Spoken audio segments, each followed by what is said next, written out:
Please. But all right. First of all, I'm not going to keep being talked over by this Islamist blowhard. Let me speak. You don't need me to tell you this debate between Douglas Murray and two pro-Palestinians got very heated from the off. Murray had debated this guy before when he refused to condemn the Charlie Hebdo massacre. There is no love lost here. It's about Palestine, Hamas, and of course its relevance to Britain and the West. This guy says the damage in Palestine is worse than that inflicted upon Germany in World War II, which is nonsense, as Murray points out. In 2 nights, there were over 1,299 planes dropping bombs on Dresden, turning it to dust and killing tens of thousands of people in the process. And that's before we get onto the unspeakable acts of revenge inflicted on the civilian population by the occupying Russian troops once the war was over. I'm certainly not saying what is going on in Palestine is not harrowing, and the Israelis don't seem that concerned about civilian casualties in their war on Hamas. But it's not in the same league as Germany. Whether events in Palestine are justified or not is something people are ferociously debating. Murray says his opponent is an extremist and questions why he is in Britain. It's shameful, he says, that we have these extremists living in our midst and that they should all be expelled from the country. Then he invites him to leave and go live somewhere else. This is an important point I didn't think of. I am fed up, by the way, of the centrist dad hand-wringing era, where people say, oh, but might it be against our liberal values, and might our liberalism... I'm not as interested in that as I am in Britain remaining Britain. I am much more interested in that. At every time of national emergency in our nation's history, we gave something up to survive. We did in the Napoleonic Wars, we did in the wars of the 20th century, and we will have to now. This is the thing we give up, extending tolerance to people who do not extend it back to us. He makes a great point.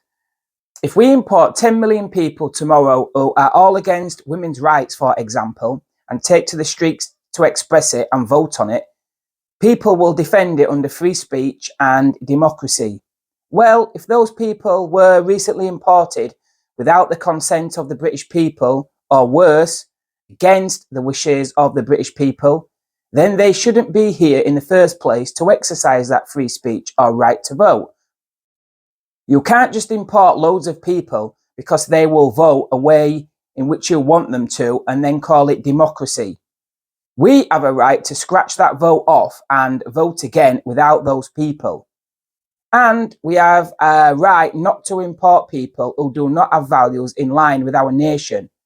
That should not be accepted as a reflection of British public opinion. Finally, they debate the meaning of jihad. One of the debaters tries saying it can mean in a struggle. Murray points out that when the man with a big beard waving this flag is calling for jihad on the streets of London, it only means one thing.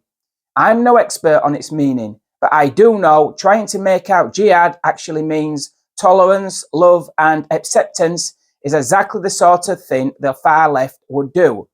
Let's be clear, Murray is saying some things we would normally consider extreme, but after recent events, they don't seem that extreme anymore.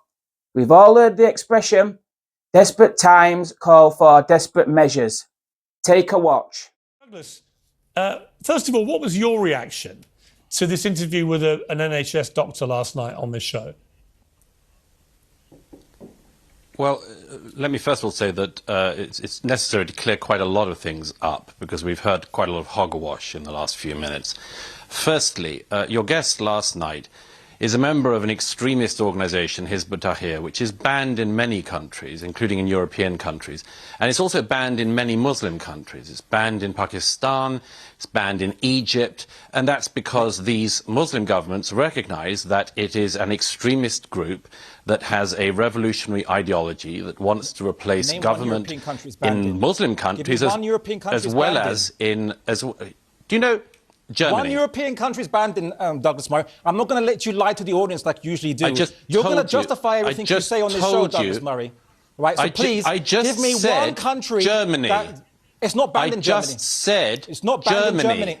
You're Check not it. listening. You're Check not it. listening. You're not listening. To the audience. Let me Google it for yourself. You know, Hizb ut-Tahrir Germany, really are they banned weird. as an organisation? Is this Mr. Al-Andalusi? Can I just check? Because I can't see you. It is, yeah. Is that him? Yeah. Okay. This is a guy, he's of no significance, but he's a guy who I have seen in studios for years, spouting extreme Islamist rhetoric. Many years ago, he couldn't condemn the killing of the journalists at Charlie Hebdo. Last year, he wouldn't condemn the attempted murder of Salman Rushdie. Now he can't do this. He fails every single test. But let me get on to the question. Look, I'm not going to engage.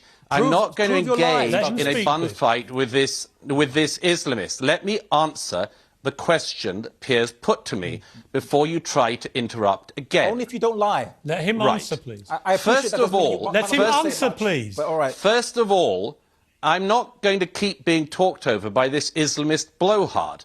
Let me speak. First of all, your first guest treated us to the first bit of mouthwash this evening by claiming that the word jihad can mean absolutely anything. Nonsense. When a big bearded member of Hizb ut-Tahrir calls for jihad on the streets of London, then they are not calling for an interpersonal struggle with the nature of the divine. They are calling for violence. And anyone who can't recognise that should be questioned about their own motives. Secondly, we've just been treated to a monologue about casualty figures in Gaza. Where do these figures come from? I'll tell you where they come from. They come from Hamas. It's quite remarkable to me that 2 months after the October the 7th massacre, the Israelis still don't know the precise number of people murdered on October the 7th. There's a reason for that, because it takes time to work out massacres of that scale. One of the striking, you know, I just don't know if either of your guests are going to allow me a word in. Because you are lying, and even the numbers from Israel, from the IDF, which are not accredited. No. You will, These are your it's numbers. really interesting hearing somebody who presents themselves as a moderate being a spokesperson for Hamas. So let me continue. They are Hamas figures. They are all provided by the ministries of Hamas, which is a prescribed terrorist organization. If you want to reel off Hamas figures, then be my guest, but you are not able to mislead the viewers of Piers' show by quoting Hamas figures at his viewers as if they are holy writ. I am not quoting. Third, it's the Euromed. We've been treated to this nonsense. Nations. We've been treated. It's the international community organizations. Where do you think they get the figures from? Where do you think they get the figures from? Thirdly, I will continue to speak if it kills you. Thirdly, World War II. It is nonsense that what has been happening in Gaza has, as you said in this endless list of fallacies, that there has been more bombing in Gaza, more deaths and destruction in Gaza than during World War II. Do you know anything about World War II? Almost, do you know anything about World War II? In Dresden alone. Germany. Do you know anything about World War II? Dresden alone. Take one German city. The destruction was on a scale totally dissimilar to what has been happening in Gaza. I'm taking London. Very, very interested. I'm very interested, and I will, once again, I will finish this point, even if both of these blowhards let me ask Douglas one question. No, it's I will finish the point I wanted to make. Okay, I'm going to come back to you both. Let me ask Douglas one question. Douglas, specifically about the doctor. It is very important for your viewers to hear the following definition. The definition of terrorism is the deliberate targeting of innocent civilians. That is what Hamas specializes in. That is what Hamas did on October the 7th. And that's what is happening in Gaza also. Is what Israel is doing terrorism? No, for the following reason. And again, you can lie about this if you want, but do not expect not to be challenged about it. What the IDF is doing is the same manner of war as the British Army, the American Army, and all other armies in the civilized world.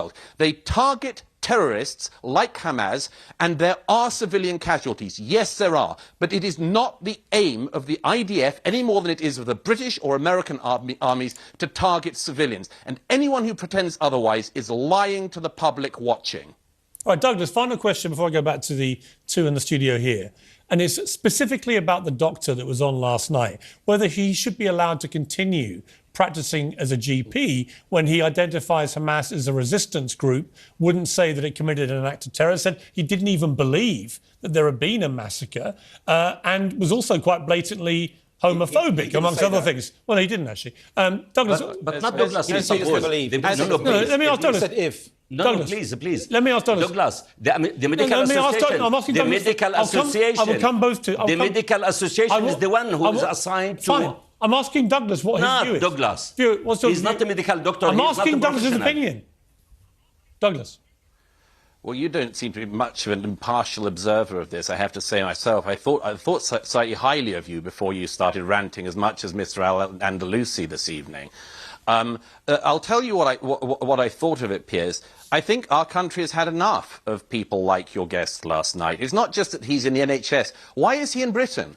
Why do we allow people in Britain to try to overthrow the state, who praise terrorism, members of extremist organizations? What has Britain got from this guy exactly? What benefit have we got from him? I mean, I wouldn't want to be an NHS patient going to him. I don't know if any Jews would particularly want to in Britain. I don't know if very many innocent people would want to go to this doctor. But my question is not just should he be able to practice. I want to know why our country of Britain has been such a soft touch for decades that we have Hamas leaders, terrorist spokespeople, Islamist sympathisers like your guest, Mr. Al-Andalusi, and now NHS doctors who are members of groups like Hizb ut-Tahrir that stand on the streets of London, call for jihad, call for Muslim armies to arise. I don't think our country benefits anything from these people. I think people like that should leave. We have no need of them. Douglas Murray, thank you very much indeed for joining me. I appreciate it.